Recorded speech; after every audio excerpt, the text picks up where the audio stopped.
Salam Just Talk. Ini matchnya baru selesai, Man United sampai extra time dan juga Inter. Gue posting siang ke sore. Ya gimana ya, di atas kertas mah harusnya MU menang lawan tim kabupaten ini. Tapi gue mau bahas Inter dulu, oke? Inter menang 2-1 di 25 menit pertama 3 gol. Bahkan 2 penalti dianulir untuk Inter.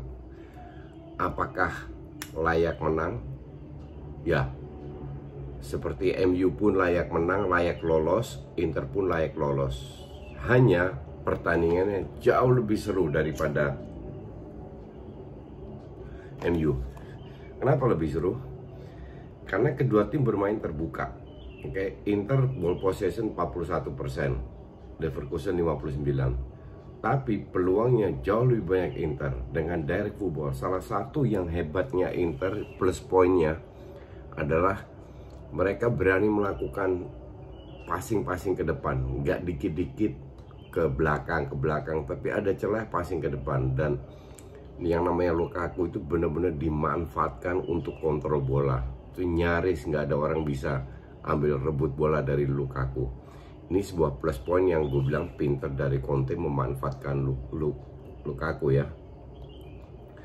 Jadi kalau lihat dari sisi permainan, shots on target Inter 7, Leverkusen 2, off target 3, sama-sama 3. Cuman peluangnya Inter itu banyak banget loh, asli banyak banget.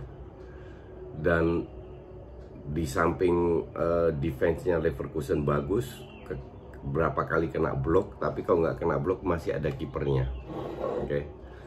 Jadi jangan terlalu terbuai dengan data seolah-olah Inter dengan 41% nggak dapat bola. Enggak, Inter pun juga dapat bola, tapi ada minus poinnya.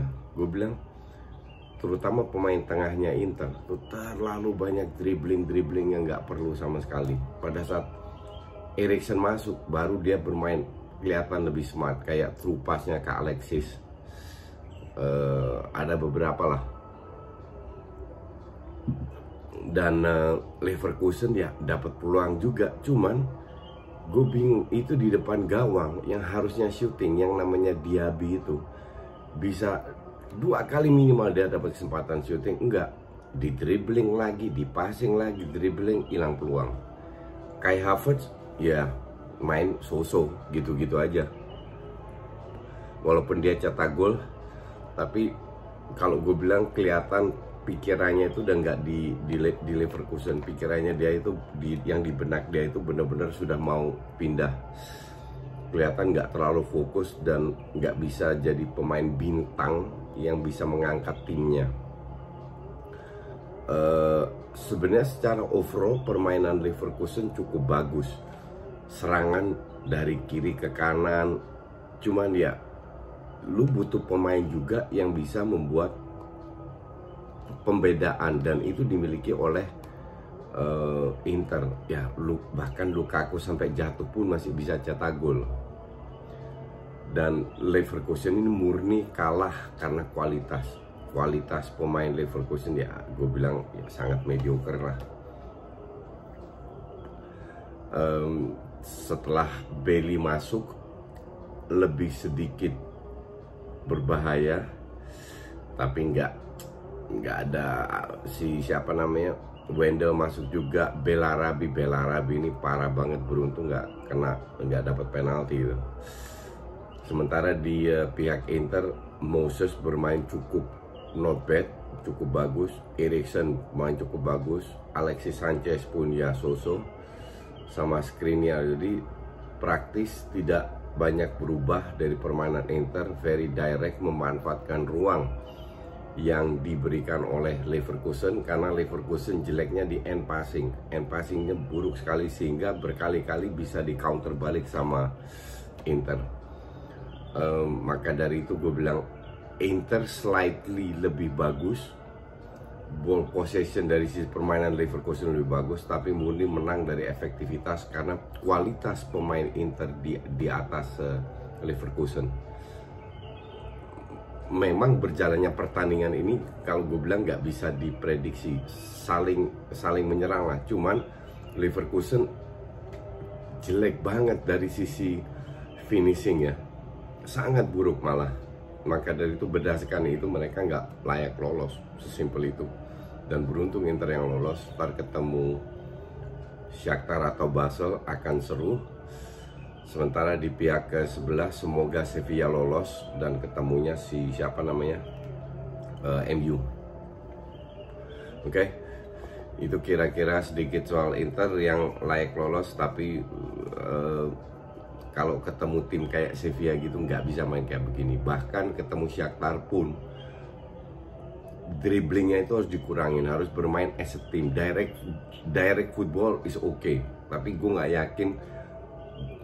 Gue yakin lawan Shakhtar atau Basel pun tidak akan mendapat ruang seperti yang diberikan oleh Leverkusen. Jadi di situ Conte harus lebih pintar lagi untuk bermain sesuai dengan strateginya, karena kemungkinan besar Basel maupun Shakhtar akan lebih bertahan bermainnya. Jadi harus lebih pikirkan lagi perubahan strategi terhadap ke salah satu dari dua tim itu untuk masuk ke perempat final ya, untuk masuk ke semifinal. Oke. Terus MU ya, MU praktis turun dengan full tim, nggak ada Matic, itu ngaruh banget. Bailey gantiin Lindelof ya so-so, tapi nggak begitu pengaruh lah. Nggak adanya Luke Shaw pun nggak terlalu banyak pengaruh, mungkin dari sisi serangan karena si siapa namanya Williams itu bermain lebih bertahan dibanding Luke Shaw. Tapi Fred ngaruh banget, nggak ada Martial. Nah, menjelang pertandingan berjalan kelihatan Copenhagen lebih capek, terutama di babak pertama. Ya sorry to say, ini sangat membosankan ya, sangat amat membosankan. Rashford lagi bapuk, Martial pun lagi bapuk. Sebenarnya dia bisa selesaikan tanpa extra time, tapi ya kalau lagi bapuk susah juga lah.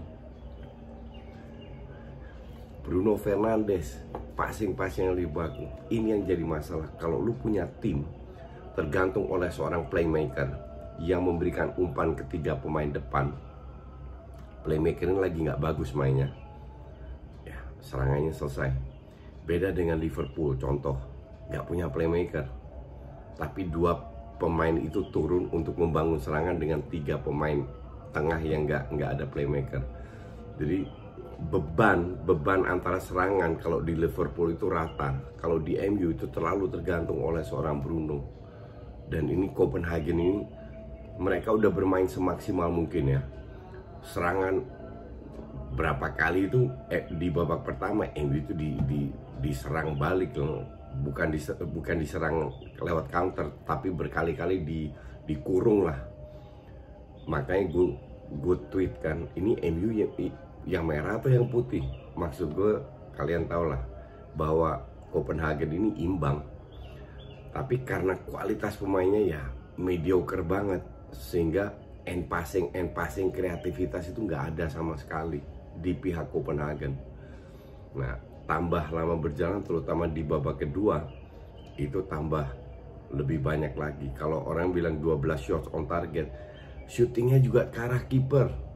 Kipernya bagus, memperkecil sudut, maju ke depan, tapi syutingnya Rashford, Martial, berapa kali syuting Bruno Fernandes syutingnya ke arah kiper. Jadi gue nggak bilang kipernya jelek, tapi nggak sehebat yang orang pikir kalau gue bilang. Dan akhirnya dapat penalti. Gue tidak bisa bilang itu layak penalti atau tidak karena nggak ditunjukin sama VAR. Kalau dari situ kan kita bisa berdiskusi. Sayangnya nggak ditunjukin dan wasit yakin itu penalti, ya sudahlah. Tapi secara overall sih MU layak lolos.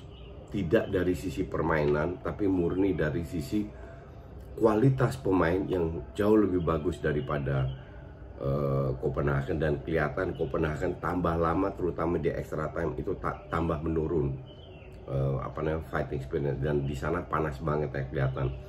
Sementara MU sebenarnya praktis control the game. di extra time nggak ada yang benar-benar berbahaya lah. Menjelang babak kedua, akhir-akhir babak kedua pun mereka menyerang, cuman nggak ada yang benar-benar berbahaya. Karena ya itu kembali ke kualitas, bahwa MU menang lewat penalti, it's okay. Gue lebih seneng MU lolos karena akan lebih seru lagi kalau ketemu Sevilla. Semoga Sevilla lolos daripada tim kabupaten ini yang lolos. Tapi inilah kembali sebuah bukti bahwa MU pun nggak bisa selalu main konsisten, karena mereka itu tetap manusia biasa. Kalau lagi nggak jalan, nggak ada leader yang ngangkat. That is the problem dengan MU.